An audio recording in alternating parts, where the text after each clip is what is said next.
Yeah. The media victimizes many women. It sets up an impossibly high standard for women, and we are expected to act and dress and look a certain way based on what is shown as acceptable beauty by the media. In this video, we will expose the media and the impossible standards it puts on women. Girls get the message from very early on that what's most important is how they look, that their value, their worth, depends on that. And boys get the message that this is what's important about girls. We get it from advertising, we get it from films, we get it from television shows, video games, everywhere we look. So no matter what else a woman does, no matter what else her achievements, their value still depends on how they look. Not only shapes what teenagers think about, but it changes what teenagers think of themselves and their bodies.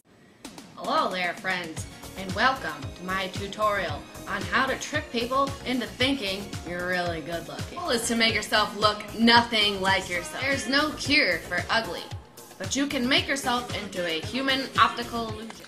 This parody video shows the extremes of what influence the media has over girls and what they will go through to be considered beautiful. Notice how Jenna Marbles looks completely different from beginning to end. Women are constantly being told they're not good enough, and we are consistently changing our appearance to fit in. The media can be an instrument of change. It can maintain the status quo and reflect the views of the society, or it can awaken people and change minds. It depends on who's piloting the plane.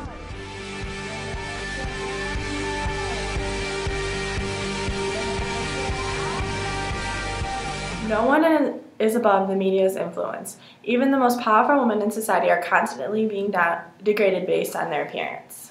Instead of looking at their influence in the world, we are focusing on their appearance. This causes women, in general, to make judgments on appearance rather than personality and influence.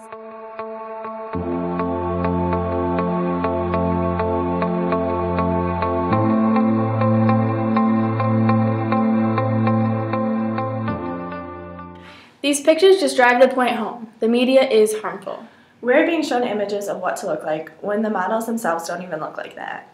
The media portrays women to keep up with a certain standard to be considered beautiful, which is reinforced in the real world when men hold the women to the same standard. One way is that women in the professional fields are constantly being asked how they balance their family lives and their career, instead of just supporting them and being like, yeah, that works, and also giving responsibility to their spouse as well. I think it's actually a quote from Misrepresentation, where you can't be what you can't see. And we always stress in other parts of society having role models and mentors, but with our faces on TV and online all the time, what you're going to want to adhere to what you see all the time. And if that's what you think is beautiful, then it's going to be ingrained in your mind growing up, and that's something you're kind of stuck with. And it takes a long time to not be focused on looks. Things like this, where you actually ask the tough questions.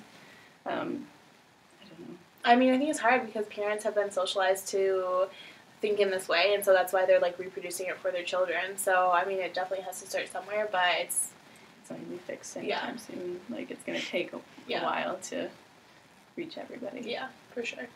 But it's got to start somewhere with the media companies too. I think people need to give them a harder time. Yeah. For what they portray to everyone. Yeah, I agree. The media has placed unrealistic standards upon women that we cannot reach. But we don't have to conform to these ideals. If we all choose to, we can make a stand and we can fight to get rid of these stereotypes. I'm so glad that I'll never fit in. That will never be